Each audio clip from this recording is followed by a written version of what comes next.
Hey everybody, thanks for joining us. We're live on the Jim Masters Show, live entertainment, lifestyle celebrity talk show series. Jim Masters here, the host chair in the New York area. It's so good to have you here. Thanks for joining us and get ready for a fantastic episode as we celebrate the incredible heart-rendering music of Fox and Bones. You know, if you're saying, who are Fox and Bones?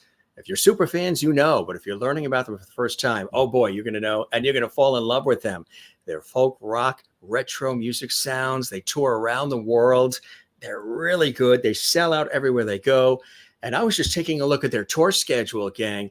It's unbelievable. They're like on every corner, on every block from coast to coast. They did a Europe tour. They're international. People love them. They flock to their concerts. They're really good at what they do. They're very passionate about what they do, and they've been doing it for a long time. So my special guests coming up right now are Scott Gilmore and Sarah Vitort. We're very excited to have them here. They're incredible musicians, performers, entertainers extraordinaire. And again, as I said, they absolutely love what they do. They're coming to us from their hometown. Their hometown, of course, is Portland, Oregon. Beautiful area. I don't know if you've ever been to Portland, but I would recommend you go. It is picture perfect. It's just a fantastic place. Let me tell you a little bit about our very special guests. And everybody's been talking about the new music that's out too. Scott and Sarah, Fox and Bones, they're energetic, offbeat folksters with a retro pop rock bent. And they've been really setting the world alight with their hand clapping, foot stomping, good time music since 2016. And this indomitable duo really has brought their optimistic Americana polish to international stages, sharing the stages with megastars in the music industry, really. Horse Feathers and the Talbott Brothers and so many others. And Fox and Bones, at their core, it's an unrelenting backbone that represents honest to goodness folklore dreams wrapped in the delectable shine of a duo with a combined 25 years of songwriting experience, too. They're akin to Lake Street Dive and so many others, and they are relatable and soul-stirring, retro-tingled folk rock outfit that really knows how to shatter a crowd's hearts and put them back together in the same utterance. How about that? Have you ever had that happen? Have you had that happen to you lately, gang? Well, you got to go to one of their concerts or you got to pick up some of their incredible music because it is, again, it's music that's going to make you feel good. It's going to get your feet tapping. If you're having a really rough day, bad times, not good times, and you want to feel good or you want to think and reflect, this is good stuff, folks. And again, I've known about them well before them coming on our show, but it was just all day till today and throughout the week, just refreshing some of the incredible new music that's out in the collection. And it's really good stuff, folks. And let me tell you that if you have not been to one of their concerts, you've not had an opportunity to see them perform, they knock it out of the park. And again, they've got this wonderful mutual respect for one another. They really, really love what they do. It's an amazing story how they got started and how they've been able to, just really capture the hearts and souls of millions of people around the world. Their sound is unique. If you're looking for something that, harkens back to a retro feel, but brings you in, draws you in, and doesn't let you go because you take it with you. It's always energized. It's always colorful. It's always unique. It's always vibrant, their concerts and their music. Again, we're going to tell you about some of the new music that they have, where you can find it. Of course, usually always at all the places where you can find the music, the iTunes, the Spotify, and all the rest. They have a great time together. And the key is they have a phenomenal time with their audience. Something really important. They love and respect their audience. I've known that about them for a long time. This is just some of the music over the years that we're showing you here. But again, if you go online and you take a look at their concert schedule, their tour schedule, it is absolutely unbelievable. They are going everywhere. They're actually headed out to the East Coast soon too. So we'll let you know where you can get tickets and all the rest. This is the latest project that They are very, very excited about this fabulous new album, Long Time Honey. We're going to talk about that, and we're going to tell you more about it and how you can get your orders in and all that fun stuff like we like to do here on the Jim Masters Show. I see a lot of comments coming in already. That's very, very cool. We're going to have a really good time with our guests on this episode and with all of you. So thanks for joining us all around the world. Time to get things started, get the party started here at Lovety Hall on the Jim Masters Show. First, let's welcome Sarah to the show. Sarah, welcome. And let's welcome Scott, coming to us from 2 secret locations in Portland, Oregon. Secret locations. Hey, gang, how are you? Congratulations on everything. And thanks for joining us here on the show. It's a pleasure to have you here. Oh, thank you so much for having us. This is so much fun. We love to chat, so it's right up our alley. We do have the gift of gab. You are in the good company here with yours truly and our viewers watching around the world. So I think this is really cool that you have new music out. You guys have been putting out music for quite some time. I'd love to tell a little bit of the story of Fox and Bones. First of all, some may be unfamiliar with how the name came about, the vibe, the feeling, the message of the music. How did you guys get together and form the duo? And how'd you come up with the name and all that fun stuff? Well, I was doing a little bit of light stalking, just some casual stalking of Sarah. 8.5 years ago, at this point, I had seen some of her pictures online. I was looking at them, and I secured an invite to one of her shows. She didn't know. She didn't know I was going to be there. I just hid in the back and kind of like whispered about to her then manager, and got up the gumption to ask her if she'd like to write some songs after the show. Can you verify that, Sarah? Well, he's bearing the lead because he thinks he had the gumption to ask me to write together. First, he had the gumption to tell me that he was going to steal some stuff out of my purse. Let me explain. So Scott, he was in a rock band at the time. He was dressed like a psychedelic pirate when I met him. They had just gotten out of the studio. And I came back from the bathroom, and this psychedelic pirate was sitting in my seat where I had left all my stuff. And I was like, hey, I was sitting there. And he was like, oh, it's fine. I was just leaving. I only came over here to steal some stuff out of your bag. And that was his opening line. And I guess I should have been creeped out, but I just wasn't. I just thought it was funny. And here we are 8 years later. See, humor always works. You know, a good dry line, quick wit always works. So that happens. And then how does this whole thing blossom from there? And how does this Fox and Bones develop? Yeah, we started writing songs, and the songs felt so natural and they felt so just right.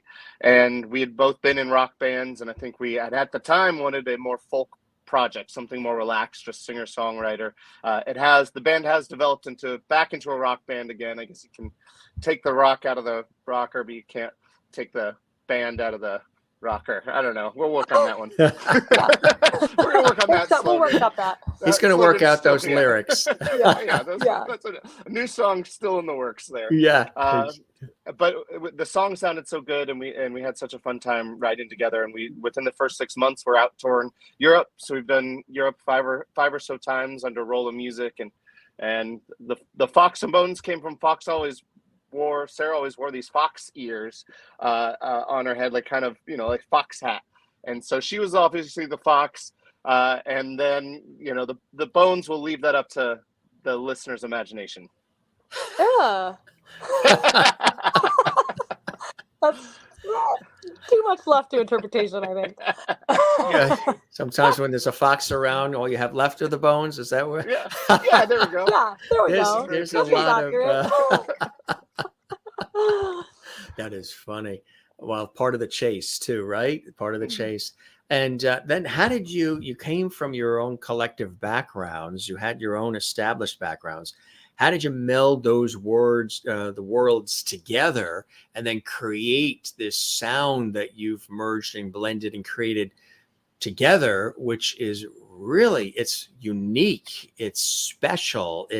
you don't hear a lot of it. You can't really duplicate a lot of what you're doing.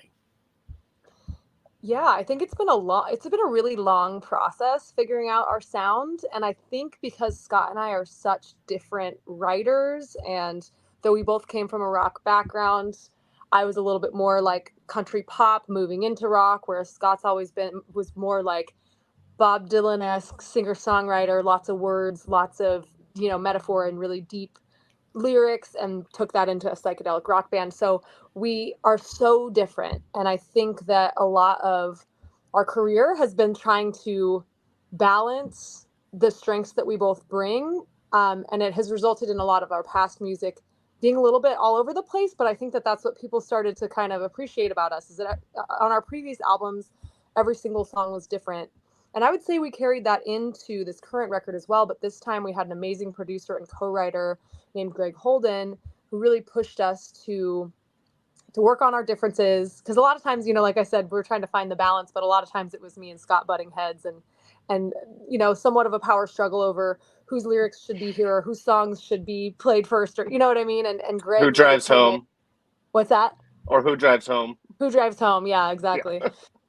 And so I think it was really helpful to have a third party in that could really make us sit down and really find both of our strengths and put that together. And so on this new album, I would say all the songs still are each very much their own entity. They're not all the same song over and over, but there is a little bit of more cohesion in the production, I think, than we've had in the past albums.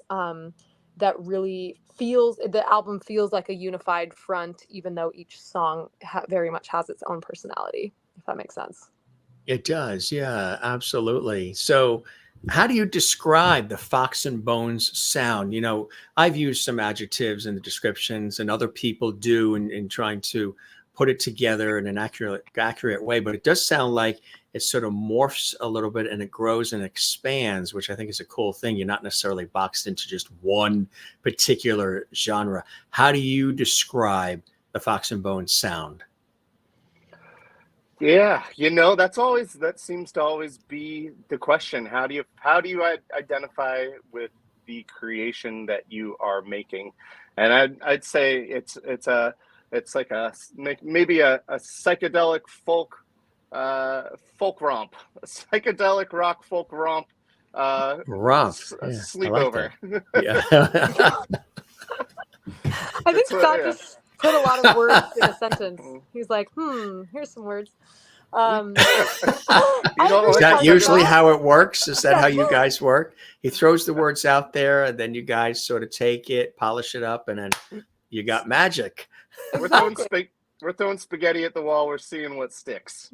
See where it lands, right? Mm-hmm. It's true. I think we've always really been inspired by and committed to bringing back certain elements of retro sounds, because I think Scott and I both were raised on, 60s and 70s classic rock singer-songwriters.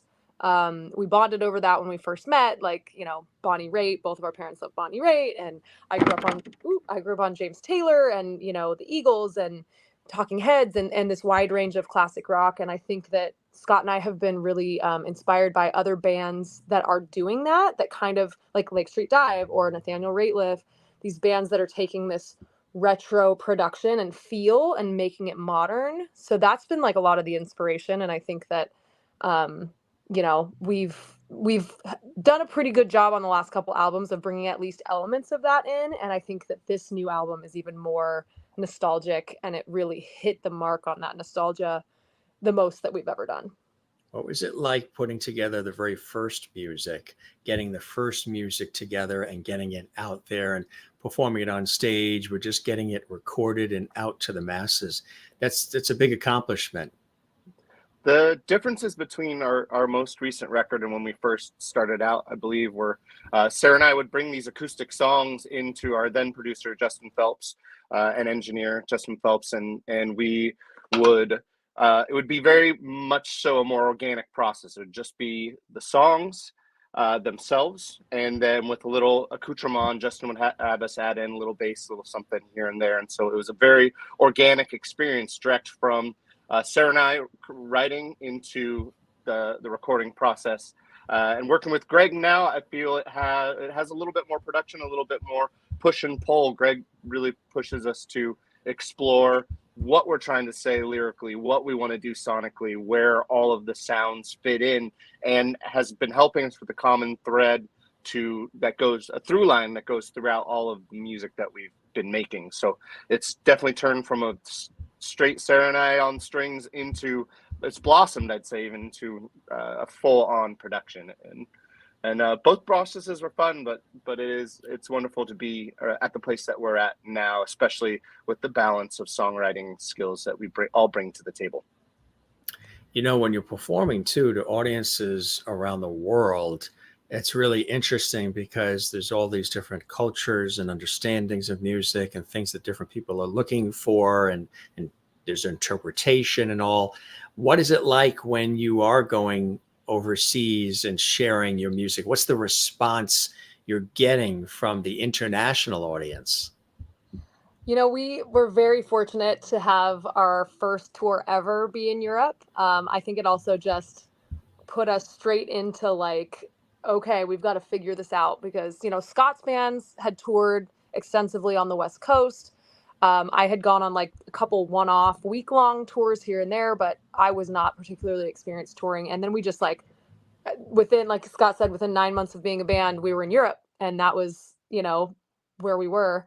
And so it was really interesting, I think, learning how to perform to an audience that English is not their first language, and to be able to convey pieces about our music, and what we were trying to say, knowing that people weren't understanding it. So a lot of times they were hearing more the music and then seeing our body language. And I think it made us better performers, because we had to think about so much more than just what was being said.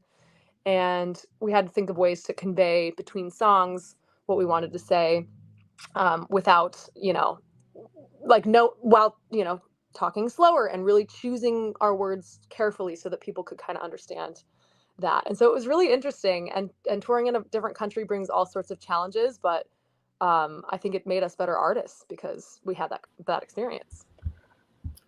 Right to agree, right, Scott? Yeah, I'd also say too, it depends on the interaction, depends on the country. When we're in Germany, it would be very defined, and the clapping would be very astute, almost to being like in a metronome. While then in Austria, it was a little bit more raucous, and in Switzerland it would be more sensual, perhaps. Or it depends. You know, each place that we were touring would have a different.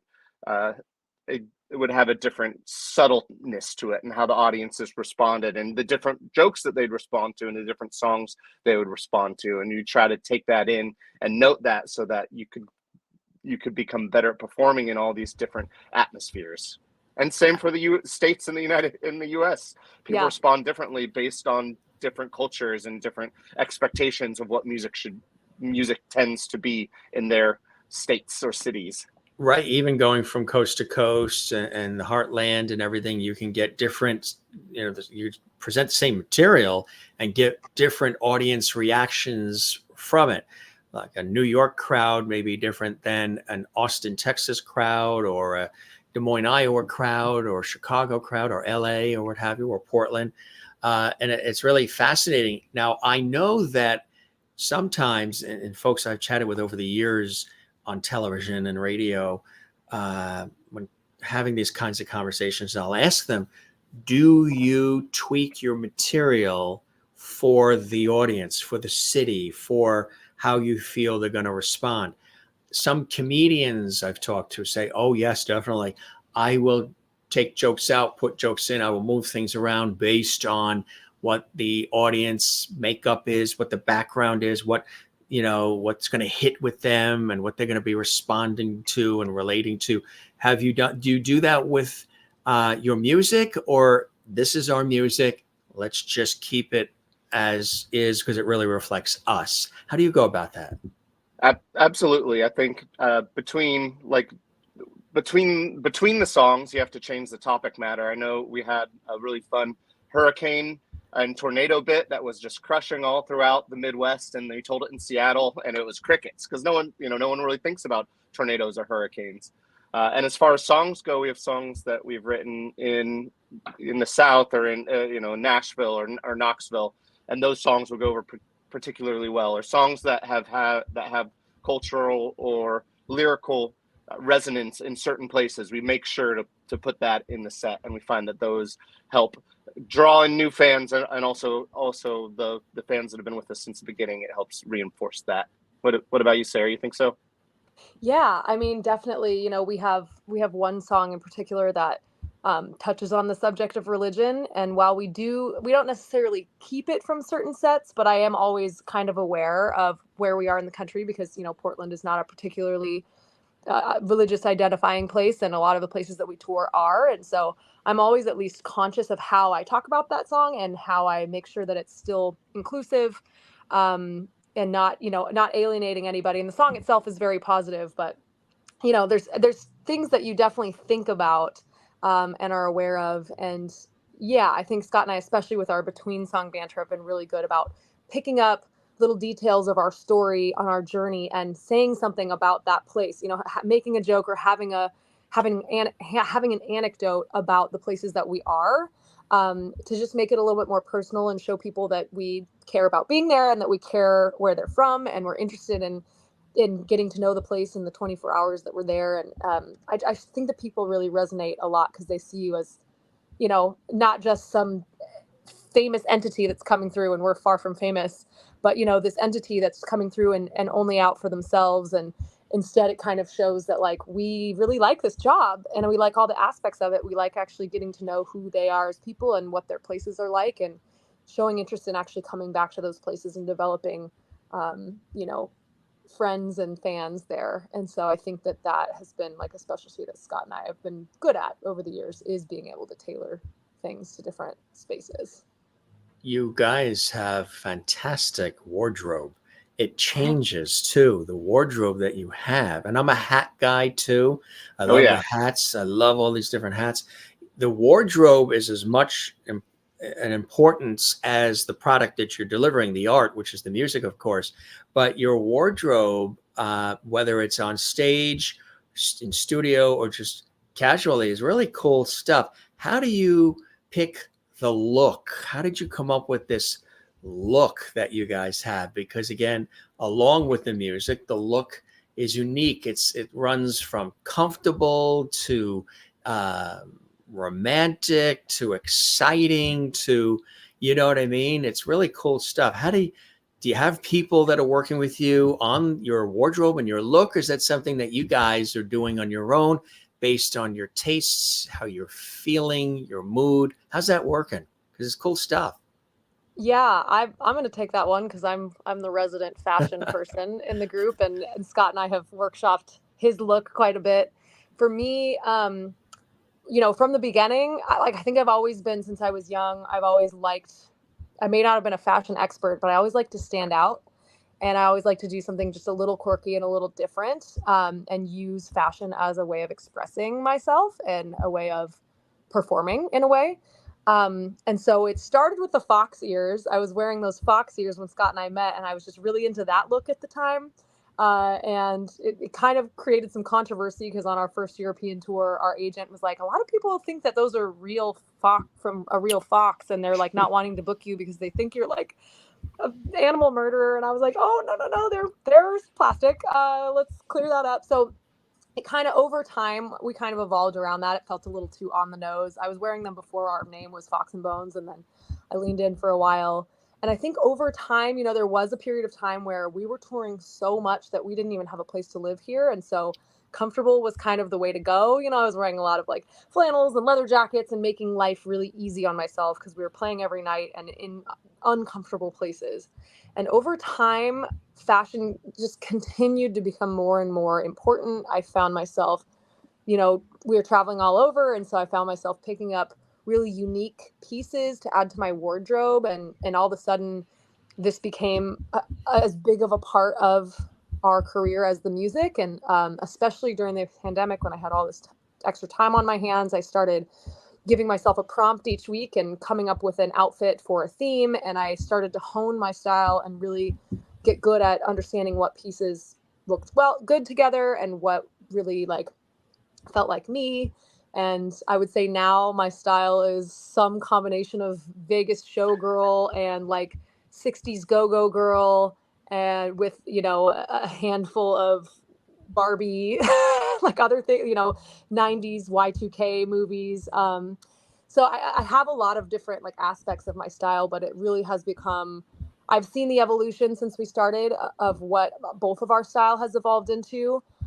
Scott used to be just a jeans and a black t-shirt type of guy, and then we got him into, a little bit more interesting shirts, and then now he's got these cool Western shirts and these amazing three-piece suits, and he's got his different hats. And so, both him and I have kind of developed this thing over time, and it's become a huge passion of mine, so much that I, for a while, got really into styling stuff on TikTok, and had a video go viral, and was doing that pretty regularly. And so, yeah, it's to me, I agree. I think it's a huge part of who we are. I think people come to our shows and they get excited to see what we're going to be wearing. And, it always makes people want to take pictures with us. And for me, it's a really fun aspect of this that I don't think I could have a career without it, How about you, Scott? Sounds like you've got a nice closet filled with some spiffy stuff in there now. Yeah, I mostly just listen to Sarah's advice. Wear the shirt and the hat and the jeans until it becomes too smelly to do so, and then make a switch. So a little bit more simple than Sarah, but that's not exactly my advice. I prefer they were clean. Yeah. Wear them until the stank's on the stage, and then I switch them up. That's my style. Yep.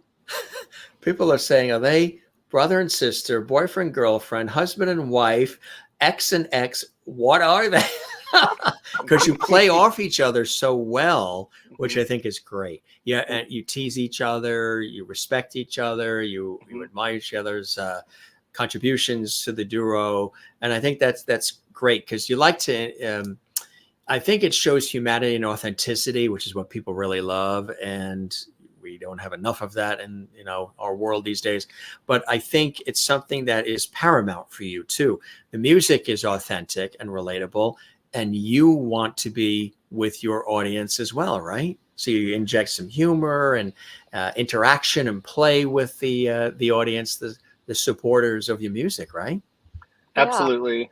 I think that Sarah and I bring different things to the table. I think Sarah is wonderful at the big grandstand shows, like when we're with our live band is where she really shines, going out in the audience and ending up in all different parts of the venue, and being a really magnificent performer. And I think I shine in the quieter moments when we can just tease each other on a stage, on an acoustic stage, and we can try out our bits, and we can have our quiet and our laughing. And I think between us both, we work really well together, and have spent so much time on the road over the years. We've driven, hundreds of thousands of miles between our two different tour vehicles, and so we've learned how to both lift each other up, but also not take each other too seriously. So we lift each other up, but also drag each other down at appropriate times. So to hopefully find that middle ground where you have to believe in yourself to be a performer, but we all know that there's also a line of believing in yourself too much that you become overwhelming. And so Sarah and I hopefully bring ourselves to that middle space where we can be performers, but also be entertaining and humble, and but also put on a good show. And so finding that middle balance has been a long journey for us. Yeah. I bet you second that emotion, right? Oh yeah. Yeah. I mean, it's like the balance between humility and also feeling like we have the confidence to be in spaces. And both of us have struggled with different parts of that. And, I think part of this, like going back to the start of this, is that Scott and I's relationship has taken on many different forms, but at the end of the day, we're best friends and business partners, and we work really well together. And that's been kind of the through line. And we've been through a lot together. We've, both like physically on the road, been in all sorts of different situations, and had each other be our only support system, which at times it's been hard, at times it's been so comforting. But at the end of the day, like all of those experiences that we've had, and even the times that we've not interacted well between the two of us, it all has like I mean, we know each other better than anyone else. And I think that that's what really comes across in that charm. I think a lot of the thing that draws people to us is our relationship with each other and our relationship with the audience, that we really bring you in on feeling like you're part of what we're doing too. And you're part of our friendship, and you're part of our bubble. And I think we couldn't do that if he and I didn't have the long history of ups and downs that we have together. Because we've really honed each other in a lot of ways, and we've really been at our worst together, and found ways through that, and still continue to sometimes be in bad places. And sometimes we lift each other up out of it, and other times we make it worse. And it's those things, once you have some distance from, are very funny to talk about on stage. So it's always, that was kind of been one of our mantras for the last few years. It's like, this might suck now, but it's going to be a really funny story in a couple months. And folks, this is kind of like the updated version of Regis and Kathy Lee. Yeah. Right? The musical version. They throw the music in. Totally. Is funny. That is funny. And does Scott ever say, I'm only one band and I'm saving the network, like Regis used to say? You might start now. Oh my gosh. I didn't know that was an option. You learn a lot on the Jim Masters Show, even about ourselves. And all the viewers are commenting and they're welcoming you, all of our Jim Masters Show.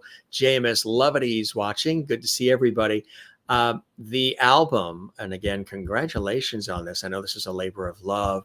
You guys wrapped up a 20-city U.S. tour. And then, of course, there's more dates coming as well for Longtime Honey. And on the album, you collaborated with award-winning singer-songwriter Greg Holden, who has worked with American Idol winner Philip Phillips and A Great Big World. Tell us about that and working with Philip on this. Yeah, so Greg is actually the one we were working with, but with Greg, yeah. Yes, yeah, he co-wrote the Philip Phillips very famous song "Home," and we found him in the most kismet of ways. We were kind of keeping our options open for finding a new producer that might push us into different levels. And a fan, when we were on tour in California, one of our super fans said, "Hey, have you guys heard of this guy, Greg Holden?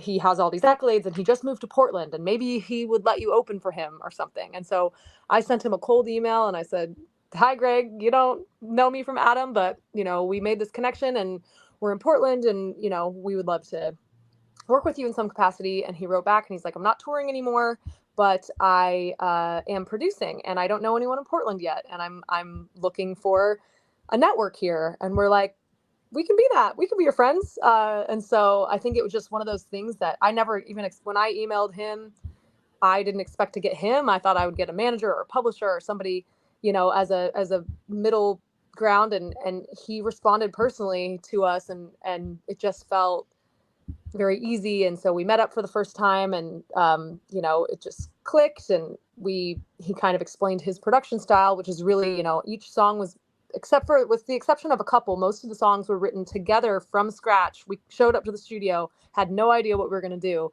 and we started a song and finished a song together in that day. And I think about 8 of the songs on the album were written in that way. And the other couple were ones that we brought to him, and he kind of helped us hone. But working with him changed our lives. It changed our sound. It changed our ability, the way that we work together. It made us more collaborative. Before this, Scott and I were writing a lot of things separately, and we weren't really co-writing anymore. And so this really pushed us back into it being a team effort. Plus, Greg's just fun to hang out with, and he's got lots of anecdotes about his experiences in the music industry. And we've learned so much from him, and, we make each other laugh. And he just is really like a very, very important part of our team now that we feel very lucky to have. That's great. And you second that as well, Scott? I second that emotion. It taught us about democracy, because Sarah and I used to have fights, and one would vote one way and one would vote the other. We were two dictatorships. Having Greg on board gave us the deciding vote. And if we'd had arguments over lyrics, which were many, or arguments about directions of songs, whichever side had 2 to 3 of the votes, there we go. That's the direction we go. And so I ate quite a bit of lyrical humble pie as we were writing, even to be tossed out of the room sometimes.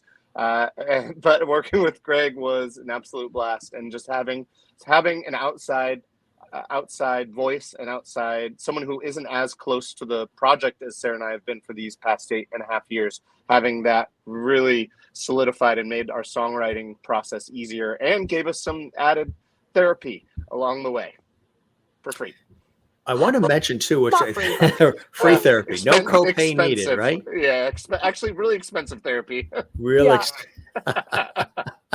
it all works. Music is therapy. Music is healing. The writing process is cathartic, and lifts up those who create the art, but also those who are consuming it. And I always say music and laughter are 2 of the great healers and universal languages in our world, right? Agreed. And we try to bring elements of both of that in, even if we think we're funnier than other people think that we are. So Scott, you were actually lifted up and escorted out of the room. Sarah, she's strong, isn't she? She just lifts you up. Scott, come back later. One time, and Scott brings it up every time we are in an interview. And now live worldwide. He was only kicked out one time, and it was because the subject matter that I was exploring, it was easier for me to explore without him there. And so Scott had a burrito, and he went into the other room and ate his burrito. I don't see anything wrong with that. I would like the record. Were you chewing loud, Scott, or something? Or? I would like to state for the record the burrito was delicious. I can imagine, right? That's right. And our next guest is the burrito. The other thing too that I think is really cool that people really should know is not only are you making the music, the 2 of you, but you're celebrating it, and you're giving others an incredible, unique opportunity through what you do and your passion for it to celebrate and join you in the celebration and appreciation of music too, because you are the founders of the Portland Folk Festival, with proceeds going to local charities in Portland, Oregon. That is very cool. And tell us about that, because that's near and dear to your heart. With all the success and all the adulation and everything that comes your way, you're pausing as often as you can to give back, and to give back to the hometown doesn't get any sweeter. Tell us about that. Yeah, Portland's Folk Festival is a labor of love. First off, it started in 2018, and we work with McMiniman's family. It's been hosted the past 4 years at the Crystal Ballroom, which is just a lovely venue that has been a joy to work with. And then all proceeds go to All Good Northwest, which works with our local community to help the unhoused to find homes, and to help families that are underprivileged to get into affordable living situations. And not only that, but it also is a chance for all of our musical friends and bands in town, and then also some of our favorite hero bands to come together for 2 or 3 nights of music, and in January in Portland, which is, if anyone of your fans is from the Pacific Northwest knows, the Pacific Northwest in January can be a very rainy and sad month. And so it gives us a chance to all snuggle up close, listen to music, perform for our friends, and then perform with some of our idols from all across the country. That is so cool. Again, it's such a beautiful thing that you guys are giving back in that way. I was on a TV shoot actually in the Pacific Northwest, which is breathtakingly beautiful. And it was in Seattle. And it was it like early March, mid-March? Oh, yeah. And it was warm and sunny and beautiful. And they just kept telling me, you don't understand. This is not normal. It's usually frigid right now and windy and rainy and cold. And when we arrived, it was sensational. So we got some beautiful outdoor shots too, because we did indoor and outdoor filming. But then as soon as we left the next day, flooding rains, wind, they said, you hit it just right. That's the weather. That's the weather of our people. It's the weather of our people. Write that down. That's a good title for a song, isn't it? The weather of our people. We're weathering the storms of life. There you go. Mm-hmm. So tell us about the festival as well, Sarah. Really cool that you guys do that.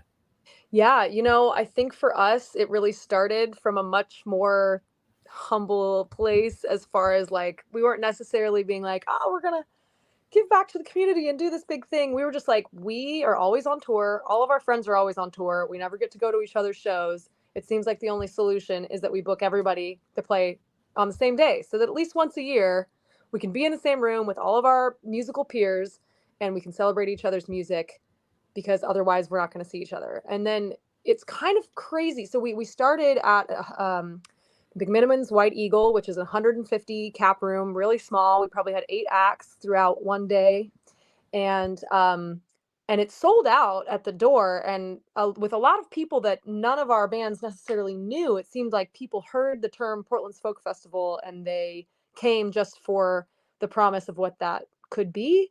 And so pretty quickly, the next year we moved into a 300-person venue, expanded to 2 days. So we kind of just like, we're going to take it and run with it. And it was successful that year as well. And we were very content to be at that venue, the Mission Theater here in Portland, for years because, 2 nights, 300 people, that's a great building stage. And we found out at the end of the festival that they were no longer to be doing concerts in this venue. They were going to turn it into a movie theater. And our contact at McMiniman said, we want you at the Crystal Ballroom next year, which is an 1,800-person venue. And we were like very terrified. That had always been our 10-year plan. But sometimes when the opportunity presents itself, you just have to grow for it, and you have to lean in, and you have to be willing to rise to the occasion. And so we did. And that was the first year at the Crystal Ballroom was in January of 2020. So it was kind of the last time that things felt normal. And it was, once again, incredibly successful. And, we've had a wonderful relationship with the Crystal Ballroom ever since. And now it went from this thing where we just wanted to be in the room with all of our friends to now we get to be in the room with all of our friends and have this local community here. But we also have this leverage with bigger artists because we actually have a festival that's successful enough that can bring in bands that we admire and idolize. And then we get to put our friends who there's so much talent here in Portland that's so undiscovered. And we get the chance to give them a platform to play for these bigger artists who have national followings, and ourselves included, because, we still consider ourselves like, an emerging band that's just trying to get our name out there. And so it's just been there's been so many cool implications and repercussions from the festival that never were our intention. And then the charitable aspect came in this last year, because we felt like, okay, if we're already benefiting the music community here, but we want to start seeing how we can benefit the community at large here in Portland and give back in ways that matter on a bigger scale. And so it's just crazy. It's fun to see how it's evolved. And I really want to give Scott most of the credit for making this festival happen. I'm kind of his second in command and I help him where he needs help, but he's the mastermind behind most of what happens. And it's pretty impressive what he's able to do as pretty much a team of one with the occasional help of another person. Right, exactly. What's really cool too is since you guys came together in 2016, which seems like, eons ago, with all the things that have happened in our world since 2016, they say that how everybody says they talk BC is before Christ. Well, now BC is before COVID. And all of the things that have happened during and since, and some beautiful things have come out of it, as well. What have you learned about yourselves during this period, and has it at all influenced your music? The sweeping changes in life and society and just way of life and things that have happened that seem to have ramped up since 2018, 2019, in all aspects of our lives. How has that influenced you individually and collectively and as a group?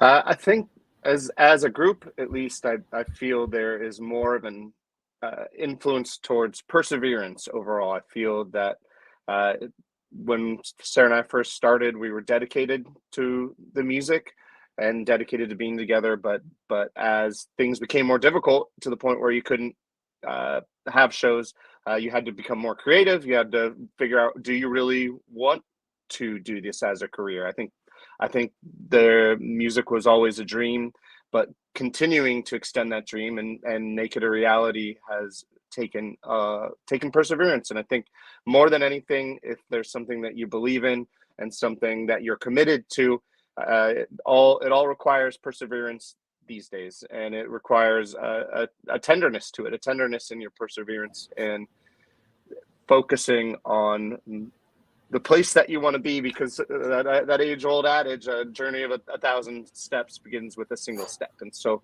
I think it's these new times makes you feel a need to continue looking towards the horizon, but to appreciate the place that you're currently at and keep taking those little steps each day, and you'll eventually arrive at your destination. Very, very true. It is true. How about you, Sarah?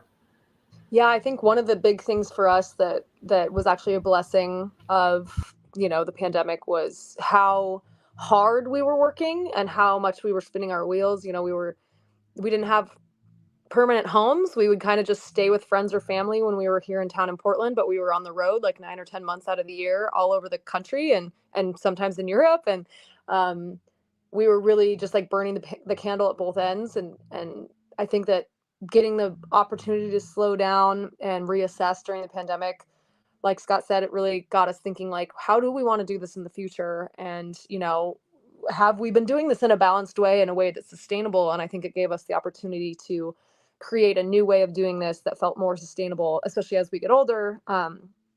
We're always going to love touring, but we were like, okay, we've got the experience. Maybe we need to charge more and play less. We need to, what are different ways that we can have more rest time? What can we block off a whole month or two to stay local and not, because touring is stressful and it's hard on the body. And so I think that, yeah, it was a blessing in that way. And I think that the bands that made it through the pandemic were bands that kind of chose to like keep committing to this, even though it's not the easiest job. And it's completely commendable, the ones that didn't, because I totally get that too. And, I think we had to make a really conscious effort to decide to come out of it and still be doing this. And so that feels like it made us feel indomitable after that, once we'd been through that, Very, very true. Right. Exactly. And I think everybody who has been able to get through it has come through it stronger and with a unique perspective on life, what really matters. While everybody was home baking the sourdough bread and watching reruns of I Love Lucy and eating their favorite childhood cereals and all these things, because they did tell everybody we had to stay 6 feet apart from one another. But what they failed to say is we were supposed to be also 10 feet away from our refrigerators. And during that time, it didn't happen for many people. Everybody said, hey, we're going through this. Let's go get some Pop-Tarts. You know what I mean? Oh, yeah. Don't read the box. Let's just have them. Life is short. Yeah. This might be your last meal. So enjoy it. Make it Pop-Tarts, right? Bringing back to childhood. What I think is cool in talking about, prior to all of this craziness, when you came together in 2016, you've released since 3 critically acclaimed albums. No Depression, which lauded your incredible voice, Sarah, and people have said truly wonderful, powerful, and poignant. And their songs as folk music with soul and good stuff. That's American Songwriter magazine. I don't know if you know Paul Zolo, who's written for that magazine, but he's a friend of ours and he's been a guest on our show several times. And the 3rd album, too, American Alchemy, the tones, sounds, and colors evoke a retro feel that redefines what it means to make music in a modern world. When you hear that kind of feedback about your music, about your art, how does that make you guys feel?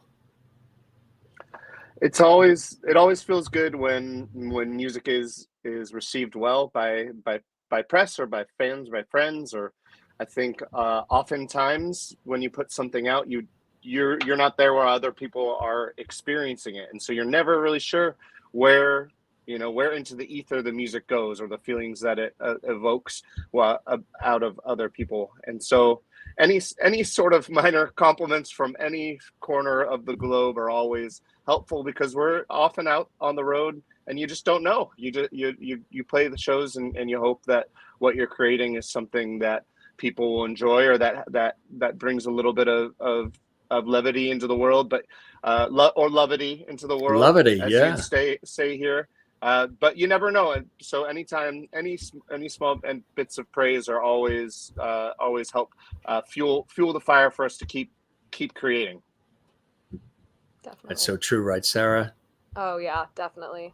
I particularly appreciate positive feedback. That's, maybe a blessing and a curse, but it's always nice to hear that the music that you're making that you love is also resonating with other people. I think that's why we do it at the end of the day. I don't think anyone ever intends to make music in a vacuum. I think that what's special about music is that someone else is singing about their deeply personal experience, and when you hear it, it evokes something about your deeply personal experience, and it's kind of magic, and it's alchemy in that way, that it turns sometimes difficult moments or difficult feelings or positive feelings into connection and joy, and you realize that you're not alone. And so, yeah, I think it's always special when that is happening. Obviously, it's nice to hear, oh, your music's good, but when we hear, oh, your music made me feel through something that I was going through, and music made me feel less alone, or it made me feel uplifted, that is just, that's the best we could ask for, I think. Absolutely. This is one that's part of, I believe, the album, and we can show the visual. The audio we can't, only because of the copyright on YouTube, but we can at least show the visual, and maybe you can guide us as far as what it was like to put this together. This is really, really cool. This is Tricks. Yeah. Well, we told you the story about the night we met and how Scott threatened to steal from me, and this song is actually about the night we met and how silly it was and how far we've come since. So this song is very lighthearted, and it's telling our story from, reflecting on how far we've come in like a lot of lighthearted ways. And we enlisted a wonderful animator, Aaron J. Moore, who did the animation. And he actually, we've It's had, incredible, isn't it? it's This incredible. is like Disney quality stuff. Yeah. He's wonderful. He's done videos for us before and always, been just A+. And this time he tried something new and brought a lot of AI elements into this. So that's how you're able to see me as this magician. I didn't pose for that. He was able to take an AI rendering of me. And this is definitely one of the most impressive things that I've seen him do. And I'm so grateful that it was for one of our songs. Because it just provides some really fun visuals, and it elevates a plain lyric video into something that's a lot more evocative and fun. It's really cool, isn't it, Scott? Yeah, I love this video, and we've loved working with Aaron, and especially did the Strange and Wondrous Place video too, which was beautiful, and having this as kind of a look back, and having those photos and videos transposed onto the wall kind of brings into our 8.5 years of dedication to this silly dream, silly and exciting and invigorating and exhausting dream that we've found ourselves in. What were you guys doing before? You were in music, but did you have other careers? If this wasn't what you were doing now, what was plan B for each of you? What was that other thing you would have done? I was working in an after-school care and summer camps for a very long time. I do summer camps all throughout with the YMCA and Vermont Hills Family Life Center, which are Pacific Northwest organization. And so, I was leaning on maybe jumping into elementary school teaching, or if only for having to wake up at 6 a.m. That could have easily been a different reality for me, because I was working in elementary schools and doing summer camps, and had a real knack for it, and really enjoyed working with youth and being there to help guide them and play sports and coach. And so that was a real consideration as music was starting to pick up. That's incredible. That's so cool. Again, that video is really spectacular. I mean, just the animation. I think, of course, when people hear the music, Spotify, iTunes, all the places where they can find music streaming, and that's. I've had a number of people on the show who have talked about, some real legendary people who've been doing it for decades, and they talk about how it's kind of like a double-edged sword.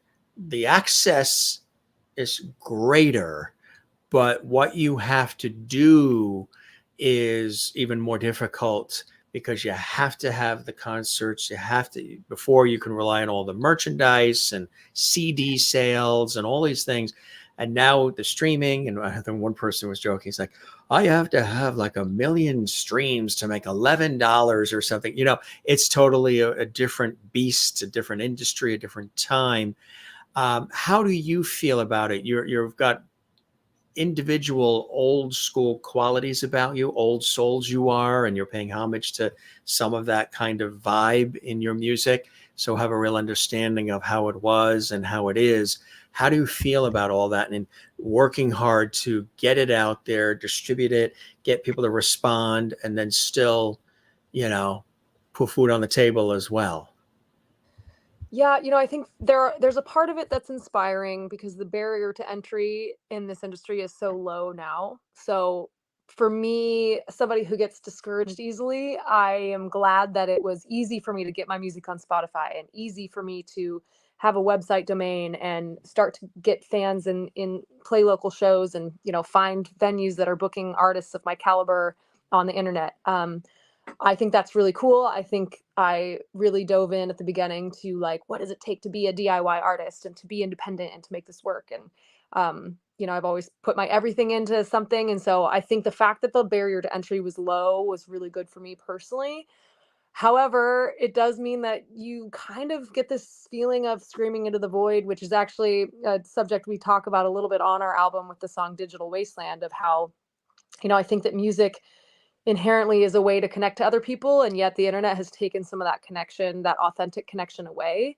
I do still think that touring, and maybe more than ever, touring is the way that artists are making a living, because merch sales are still a real thing, whether in our audience still kind of buys CDs, but vinyl has become big. We have a lot of different things. We have, t-shirts and lyric books and jewelry, and we have a ton of stuff on our merch table, and that really keeps us going on the road. There's all different types of gigs that you have to be willing to play, from, the big venues and festivals to sometimes, the concert series to people's backyards.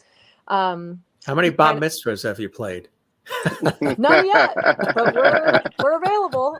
You're available. Definitely a wedding or two. Call 1-800. Yes, yeah, 1-800-Fox and Yeah. Nothing, you won't get us on that end of that, but yeah, so I think it's a double-edged sword. I think that there's something inherently discouraging and also fun about social media. There's things I really love about social media and sharing. Like I said, I've had a lot of fun with fashion on TikTok.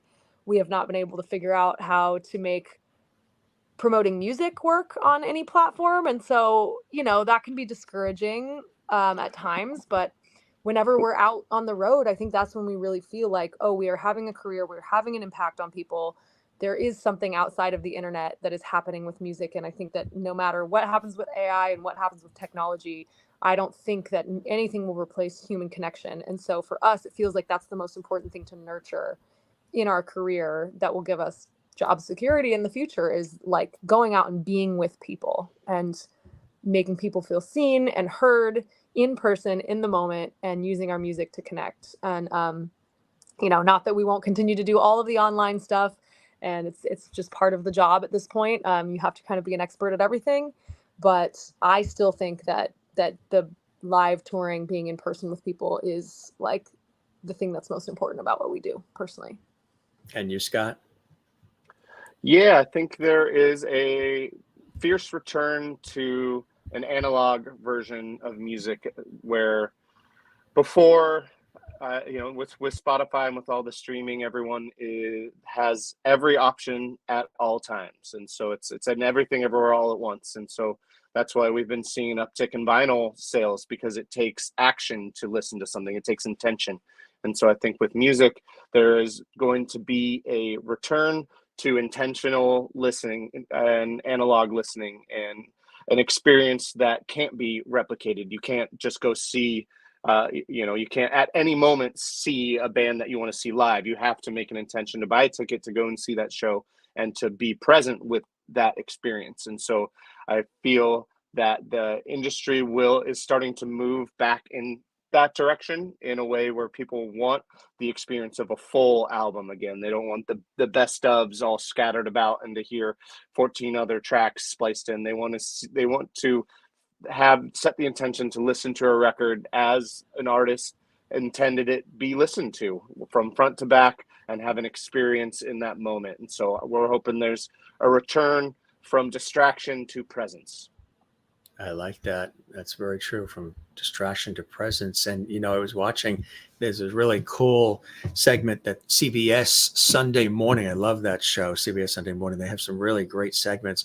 And there was, they interviewed this author, just happens to be, his name is Mark Masters. And I think he's in Arizona. He wrote this book about how vinyl, of course, number one tangible way, physical, tangible, tactile way to get music.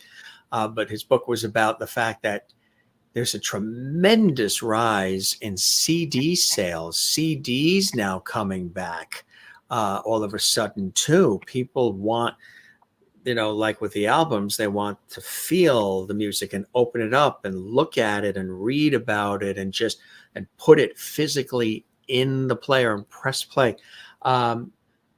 Actually, no, it wasn't CDs he was talking about. CD sales were up. Believe it or not, this will top it. Cassettes. His book is about cassettes. CDs, yeah. Vinyl, definitely. Cassettes are back that people want because they love the mixtapes, and the tapes are longer, and it's the physicality of it, and they can pick and choose. And there is something about that analog sound. I have boxes of cassettes that I've made, back when you would hear a song and you couldn't find it, so you recorded it off the radio station onto your cassette, and then made lots of mixtapes and different things out of it. And that's really cool. I still have the double cassette deck. I still have the Onkyo receiver from the 80s somewhere. The turntable, the big speakers. I love all that because I like the sound to fill the house.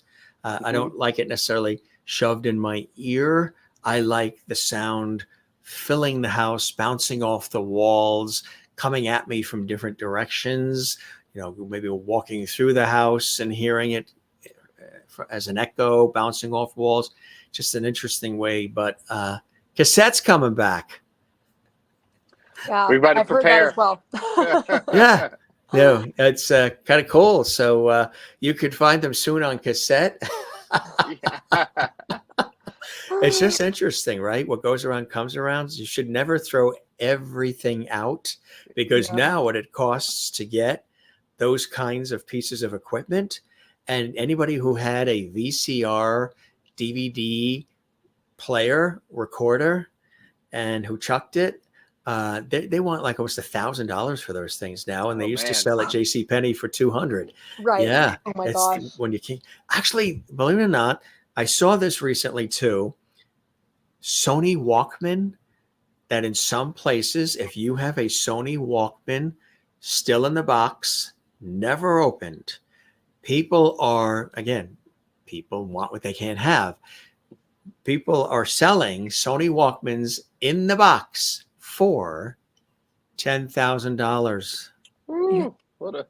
So after this episode of the Jim Masters Show, go digging through your closet, go to the attic, go to the basement, see what you got in there, because you never know.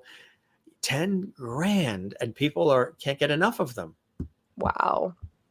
That's crazy. I believe actually because generationally too, it's all new to somebody who's just coming up the ranks. They're like, what's this cool thing? And it's newfangled. Just like when you hear beats and cuts of music in TV commercials or in other songs, you're like, with somebody who's hearing it for the first time, like, I really like that. And then you tell them, actually, that was from Andrea Drew Connection. That's more from 1970, whatever. How do you like it? How do you like it? You know, but it's cool that some of that comes back, huh? It really yeah. is. Have It's you guys fascinating gotten to watch. into, or have you guys gotten into any commercial work, jingle work, or anything aside from just the group itself? Have you been brought in to do background vocals, background musicianship for anything else in the industry over the years? You know, I mean, here in Portland, I think there's a lot of sharing. So we've definitely had friends on our backing vocals on our stuff, and I've definitely done backing vocals on a couple different things. Nothing on a big commercial level, although I've, with my solo pop project, I have worked in writing songs for sync licensing. Nothing's been picked up, but that's always a goal of ours, and actually something that Scott and I are looking for is an agent in that world, because I do think it is a really good way to A, get your songs out there, and B, get paid pretty well. And so that's definitely a goal for this new album, because we feel like this album is probably the best contender for movies and TV. But again, it's always in who you know, and finding the right people, and assembling the right team around you that can really make those things happen. And so it's definitely one of those things that's on our goals list that we hope to be able to check off soon. But something we haven't done a ton of yet. How about the name? How did you come up with Long Time Honey? Tell us about that. Yeah, so Long Time Honey is one of the track titles, and that song in particular is the full line is, I know it's been a long time, honey, it feels like we're getting there. And it's kind of us talking to each other about, again, that perseverance piece that we've kind of continued to touch on of, we've been doing this for 8.5 years. We're not a household name, so obviously we still have somewhere to go, but there's also so much that we've done, and that song is really a reflection of how far we've come, and also like what our goals still are, and basically recommitting to each other and to the music to continue to do this. And so it just felt like a perfect title, because I think that overall the feel of the album is, touching on the ups and downs of as we reflect on our careers thus far, and basically deciding, hey, we're going to keep doing this, and we believe in ourselves, we believe in our dream. And we're not going to let any of the setbacks make us quit. And so it just felt like a good title based on the theme of the album, and it felt sweet too. And was fun to put together that album art as well, because each piece that was assembled on that piano there is a memento from our career, whether it's photos or things people have given us, pictures of family members who have passed, who supported us, song lyrics. Everything on there was intentionally chosen to be there as a piece of our journey. And so the whole album really just has this underlying tinge of nostalgia, both sonically and our personal nostalgia of our own journey. That is really cool. Want to add anything to that, Scott? I would like to push back a little bit. Sarah says we are not a household name, but we are a household name, and that house is my mother's house. It's true. At Lovety Hall, the Jim Master Yes. show, right? Yeah, there we go. We love to see it. See, one household at a time. That's all it takes. One household at a time. Exactly. Yep. No, but you guys, I mean, you've also shared the stages with major players as well. Tell us about that. Some of the great people you've had an opportunity to be on stage with, some great names in the industry. Yeah, I think one of our favorites was just by chance. Almost, we were playing a festival in Austria, in a small community in Austria, and we got to open for the Dead South over there in what was kind of felt like almost like a high school gym setting, maybe 800 person room, and got to open for the Dead South just on off chance that our tours were crossing and that we had a festival there. There's been some other ones that we've helped facilitate in Rayland Baxter at Portland's Folk Festival. That was one of my hero artists that we were able to facilitate playing with, and just got to open for ALO, which is another one of my favorites. So is there one that has stuck out to you? Yeah, for me, I think the biggest one was we were asked to open for ZZ Ward here in Portland right before the pandemic hit, and she was one of my like first inspirations with my solo stuff when I was kind of coming from like country and kind of going into more of like a country blues rock feel, and I was just so inspired by her. And so to get the opportunity to open for her and play to a wonderful crowd where we ended up having a merch line around the corner, like people really received us well. It was clearly a good matchup. Obviously this was BC times, so people were discovering music in live in a different way. But that was one of my favorites just because it was like a full circle moment for me. And then we have another one coming up, a band that we just discovered last year at Mile of Music and then saw again at Americana Fest last year, Fantastic Cat, who, you know, we kind of made friends with or at least made acquaintances with, and they're the ones that we're going to be opening for on the East Coast in a couple weeks. And so that was another fun full circle moment of just like a band that we're very inspired by and, you know, is very much on the rise. And so to be able to join them for multiple dates in kind of like their home territory is going to be so much fun.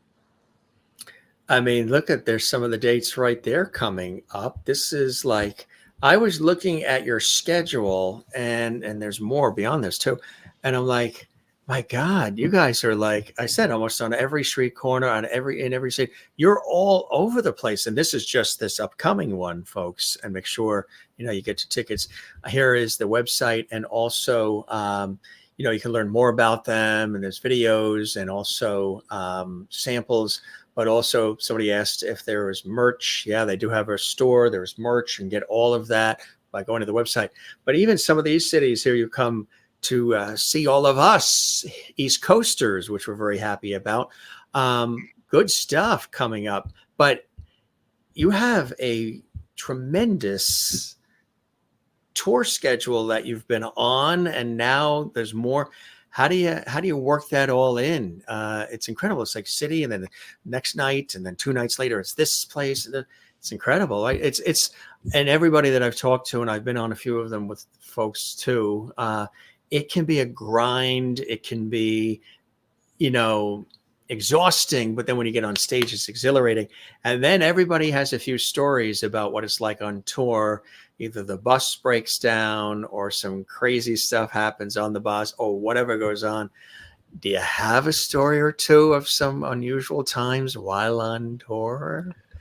Well, I think that's the two-parter. First, the tours don't work without a team effort. Both Sarah and I and our agent Lainey are be it like a obsessive compulsive as far as all of the booking of that goes, and we share an Excel spreadsheet to make sure that everything works out. And we tend to take the gigs as long as it's within a reasonable 10-hour driving distance. We take all the gigs that we can get and play where people want to listen to music. And so it's a team effort for all of that. As far as tour stories go, I know our last European tour, we were on our way to a radio show in Germany, and we were 4 hours away. And I pulled into a rest stop to gas up on our way. I believe it was Frankfurt, and I somehow popped both tires on the car. I couldn't figure just where to turn, and I just hit the curb, popped both tires into the car. We had to figure out how to communicate with the rental agency who was giving number options on the phone, all in German. And then figure out how to get that car to the shop, get a new car. We got in the car and still got there 15 minutes before the gig, which ended up being outside in a rainstorm. So tour life, not always glamorous, but always exciting. What they go through to bring you the entertainment, folks. Sarah, do you have a story too? Well, you know, what's funny about our stories is they're almost always our fault. Like it's something that, you know, I hear all the time, like people's cars break down and there's these force majeures that happen. No, with us, it's always our own stupidity. One of my favorite stories also in Europe, we're better about it in the States, but one of my favorite stories in Europe was this time where there's these rest stops in Switzerland that you can park on either side of the highway, and then the rest stop itself actually goes over the highway. So you go like up the stairs, and then all of the rest stop stuff is like over the highway on this bridge, basically. And so Scott and I stopped at a rest stop, and we, you know, brought in, you know, maybe our ID and a couple dollars. We left everything in the car. We go have a snack, we come back out, and our car is gone. And we were in like a black station wagon. And so we asked somebody, we're like, hey, have you seen a black station wagon pass here and go back on the highway? And he was like, yeah, I've seen a lot of black cars. And we're like, okay. So at this point, we're thinking our car's been stolen, all of our stuff, I think we might have had our passports, but everything else was gone. And we were just panicking. And then I don't actually know at what point we realized it, but we realized we were on the wrong side of the highway and that we had come out of the rest stop on the wrong side and just promptly freaked out instead of considering that we might have gotten ourselves turned around. So because this is how Scott and I work, we're always very quick to reward ourselves for a job well done. And when we found the car, we were like, we deserve a really nice dinner now because we found I our was car. going to say, there's also a theme here. If we have paid attention, viewers, they have a thing that goes on at rest stops. And I think there might be a theme to another album or at least a song, you know. Yeah, beware. This is what happened. We know what you did at the rest stop. Yep. It's cool. Avoid all the rest stops. So you learned German quick, Scott, huh? On the fly. Yeah, we'll just have to get a bucket, I guess. You just no more restaurants for us. That's it. Just the old thumb, right? Yeah, that's it. You're doing it 8 years, like you say, and much more music to come. I'll ask you guys individually, why do you love doing it so much? And when you look back, even in your early years before the group Fox and Bones was put together, maybe as a kid, as a teen growing up, loving music and hoping, you know, fine tuning, tweaking, wanting to do this as a career.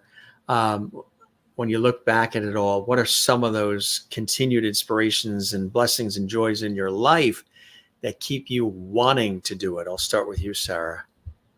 Yeah, I think for me, it's funny how as adults you can sometimes turn like your weaknesses growing up into your strengths. And I think one of my weaknesses, you could say, was, being very over-identified with what people thought of me and wanting attention, like I've always like really wanted attention, and whether that comes from a good place or a bad place, who knows, but it's turned into, as an adult, I've turned that into a career in a way that actually is mutually beneficial to other people. And so it's really interesting how it can be seen as a negative thing, but I also think a lot of artists have a little bit of that. And I think I love it because I love to be on stage. I love to perform. I love to express myself. I love to be met in that expression and to be seen for my authentic self. And I think all of us have that desire on some level. I just feel I feel very comfortable doing that publicly. And it's, while people might criticize it in some way or another, I just love being in front of people. I just love being on stage. And I also think that the other side of it, as far as the very unconventional lifestyle, is that like there's just always been something in my brain that was like, I don't want to do things like other people. I don't want to go the traditional route. I tried. I was in the corporate world. I went to college. I followed all the steps, and I just felt so restless. And I've always had like a wanderer's soul and been attracted to traveling. And so while touring and traveling are different experiences, they do hit a lot of the same boxes in the sense that like I just think I'm a person that needs adventure and needs social connection. And this is a job that pays me to do both, and to be creative and to be expressive. And so I think that's what makes me weather the harder times. Because at the end of the day, I'm like, I live a really cool life, even if it's not always easy. And at this point, also, we have no other marketable skills. So committed to this life at this point. No other marketable skills, Scott? I think at this point I'm an object in motion. I think we've been doing this for some time, and it's a lifestyle that I love. I love to get out. When I'm out of my comfort zone. I like to be out of it, and I think that I can easily hermit. Like when we're off of a tour, I can hermit and just be in the same place alone for very long periods of time. And so having a career where we get to go out and push ourselves and be uncomfortable and be out in the world, seeing different ways of living, seeing different ways of existence, and seeing people in their true elements. Because everywhere you go, when you're in a place for a night, everyone can just be the person I think they let a truer version of themselves out in when you're with someone for just a moment. And so getting to go all over the world and see different places and see people in their natural habitats and their true nature feels very spiritually fulfilling in a way that I may not give myself if I had any other profession. I'd just be in my room, just on my own, and so I think this profession keeps life worth living. Very beautifully said, both of you. Before we go, other than Fox and Bones, of course, if we came over to your house and we went into your record player or your iPod or your boom box, I still have mine, what would be in it, Scott? Oh, what would be in it? I just got the new Vampire Weekend record, so I'd say that one's coming up next. I have a few Rayland Baxter records that I've been on repeat. Just re-listened this old Spoon record from a long time ago, Give Me Fiction. The Lone Bellow is one that Sarah and I share a love for. David Ramirez is another new artist that I absolutely love and have been listening to a lot. And then, of course, Fantastic Cat to prep for being with them on the road here for the next few weeks. That is cool. How about you, Sarah? I'm going to out myself as a Swiftie here. I've been pretty attached to her new record, listening to that quite a lot. But I also like a lot of other female pop artists. There's one coming up. Her name's Chapel Roan. I've been a fan of her for a couple of years, wearing her hat at the moment. But she just blew up like recently, and she's become a little bit of a household name. And so it's been fun to dive back into her catalog and see people really appreciating her music more. So yeah, I would say that those are kind of what's in rotation for me at this exact moment. Cool stuff. How far back do you guys go with your music too? Do you go back to some of the legends and some of the the others that broke ground in the music industry too that you're fond of? I definitely spent a majority of my songwriting career with the Beatles and Dylan and Jackson Browne and Fleetwood Mac and Pink Floyd.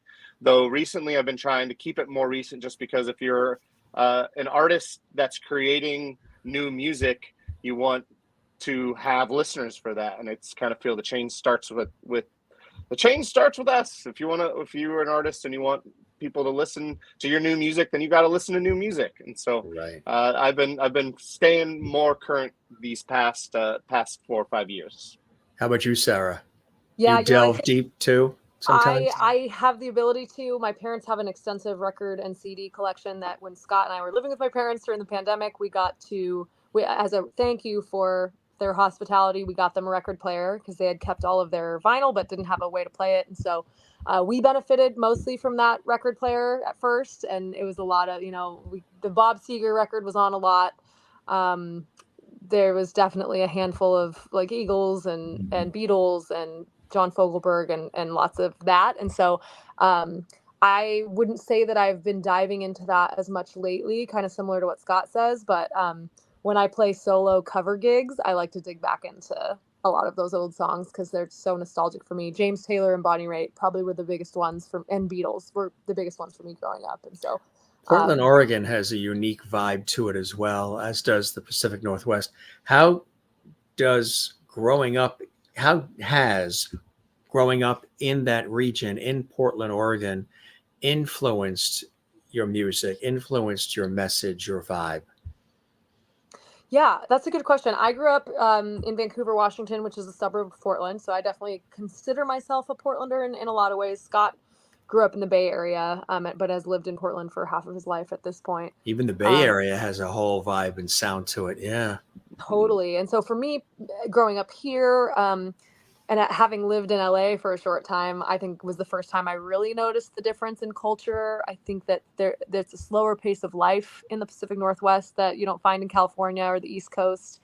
I think that there is Um, there's not a lot of like intensity in communication. I think that Portland gets a reputation for being a little passive aggressive at times. Like people don't say what they really think, but everyone just wants to be chill and wants to be that. And I do think that has shined, through in our music. There's a lot of like optimism, what we call sometimes reckless optimism in our music. And there's something about living amongst the trees in the forest that evokes like this kind of folky, stripped back sound, which is where we started our career. And so for me, that's kind of probably where that influence comes in.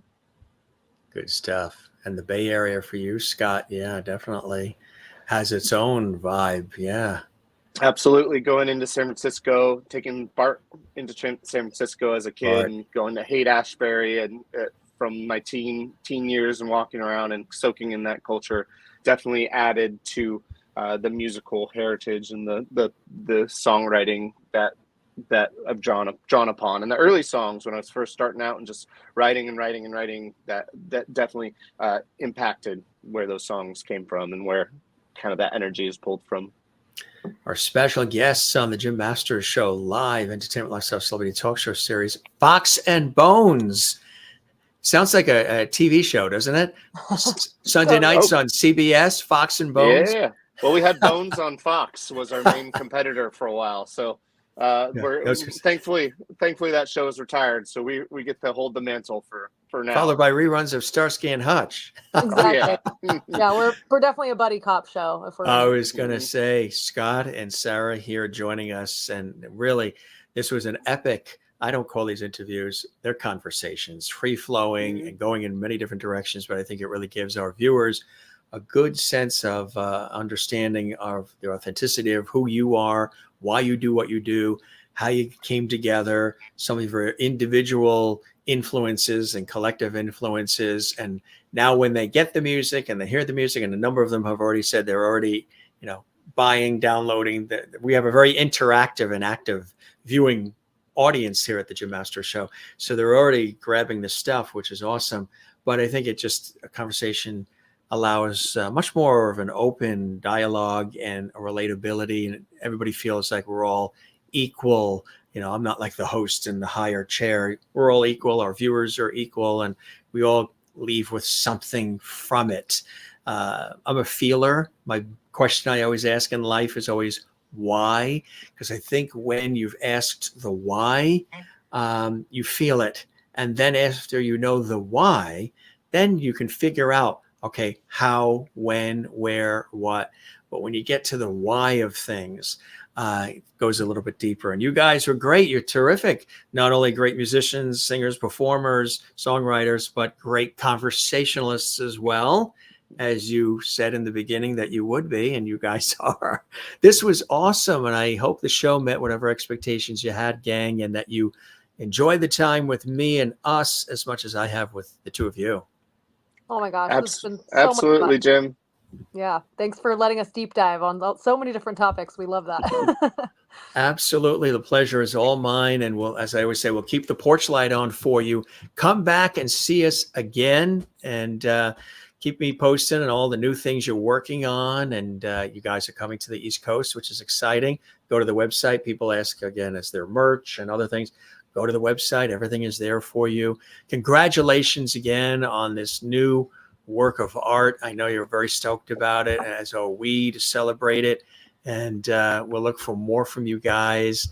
Fox and Bones in the house. Well, their houses. And in Lovely Hall on the Jim Masters Show. Thanks for stopping by and being so generous with your time. Spread the word about our show to other folks. It takes a village, as we know. And this will be archived on our YouTube channel, Jim Masters TV. So if anybody wants to see it, missed it, or joined us late, they can see it again, archived as well. Scott and Sarah, you're the best. Thanks so much for being with us on the show. Thanks, Jim. Thanks for having us. Absolutely. You guys be well. Cheers. Take care. Till next time. Bye. Love from the East Coast. See you soon. Bye. Scott and Sarah. How cool was that? Fox and Bones here on the Jim Masters Show, live entertainment, lifestyle, celebrity talk show series coming to us from Portland, Oregon. Got a chance to learn about this group, this duo, how they got together, why they got together, the incredible music that they put together, which is unique. It's special. It's deep. It's heart-centric, heartfelt, rhythmic, fun, engaging. And again, the new music, lots of it. New album right here, Long Time Honey. Now you know about the album too, and the behind the scenes making of the album, the message of the album, the music on the album. And again, really, really cool to have them here on the show and to celebrate them over the years. All the great music, all the great stories. Again, for those that are on the East Coast of the United States, our show generates here from the East Coast, from the New York tri-state area. That's where we are here at the Jim Masters Show. There's some great dates there for you. They have a ball. We even got a chance to talk about how they put the wardrobes together. Really cool stuff, folks, right? Cool looks, cool sound. If you want to feel good, if life is a little crazy for you, and you want some music that makes you feel good, that makes you feel alive, get you to think, get you to pause. Fox and Bones, great duo. They're doing it, and they're doing it around the world too, which I think is really, really fantastic. They were telling us about stories of some of their touring and some of the fantastic things that have happened on the tours. They have such a great mutual admiration and respect for one another, and that really enhances the entire experience, whether you are seeing them perform live on stage or you're hearing the music in your music player, whatever the case may be. You know that there is this camaraderie built in behind all of the music, and you know the story. Two people who came together formed a fantastic relationship in music and song, and we are the beneficiaries of it. Cool stuff. So right here on our show, just for you, gang, clear across the other side of our great country, Portland, Oregon, and the Pacific Northwest. Beautiful area if you ever get a chance to go there. I can't wait to get back. We were there for the TV shoot in Seattle. I needed more of a taste of it. It was really cool. Kathleen here in New York City. Thank you very much. Great show. Thanks, Jim. Loved it. Love you back. And hey, this was great too. You were commenting during the show, and I think they saw your comments. You said that you love them. And Aaron Larson, thank you for being here as well. Welcome to the Jim Masters Show family, the Lovely Squad, as we call it here on the show. And yeah, you guys are all great. Everybody's friends and everybody has a good time here. And we love all this. Look at all these great comments. Gang, we love you and all of you watching. And if this is your first time here, come see us again. And really important, it does take a village. So be sure, and here's a little easy breezy homework for you. Give this episode a like, a thumbs up like. That helps us grow. When YouTube sees that, they take the episodes and they blast it out to millions more around the world. Click like, the thumbs up like. Subscribe to our YouTube channel, Jim Masters TV. Drop a comment in the comment section underneath this episode. Even if you chatted in the Lovely Hall chat room live, drop a comment, interact with us in the comment section. And also, if you subscribe to the YouTube channel, which costs nothing, make sure you click the notification bell so you get alerts from us about all the great guests and upcoming shows and pop-up shows and all these cool things we do. And don't forget, you can binge watch hundreds of episodes and amazing guests on the channel as well. They're all archived for you. For everybody who has done that, subscribe, like, comment, all the rest, and share the episode. We say thank you very much. And if this is your first time watching our series, well, welcome. You are now part of the lovely family here on the Jim Masters Show. It's awesome to have you here. One more time, we thank our special friends. What a great duo. Very talented. Fox and Bones sharing their heart-rendering folk rock music around the world. We thank Scott and Sarah for joining us. And boy, as always, do we thank you. This is your host, Jim Masters. Thanking you for your time this time. Till next time, come see us again. We'll keep that porch light on for you. As we always say, don't forget to love one another. Take care of one another. And Pierre throws in here, fantastic program. Thank you, Pierre Kelly. So great to have you here. And everybody watching and commenting and all the rest. Come see us again Love one another, take care of one another, and don't forget to love and take care of yourself. It's really important to do that and spread the word about the Jim Masters Show. It does take a village to put these shows together. Well, it takes me to put the shows together, but it takes a village to watch and enjoy it. That's how it works here at JMS. Come see us again, gang. We love you all. Be well and join us on the next episode. Check out the YouTube channel. There's amazing guests coming up for you right here. Be well and cheers.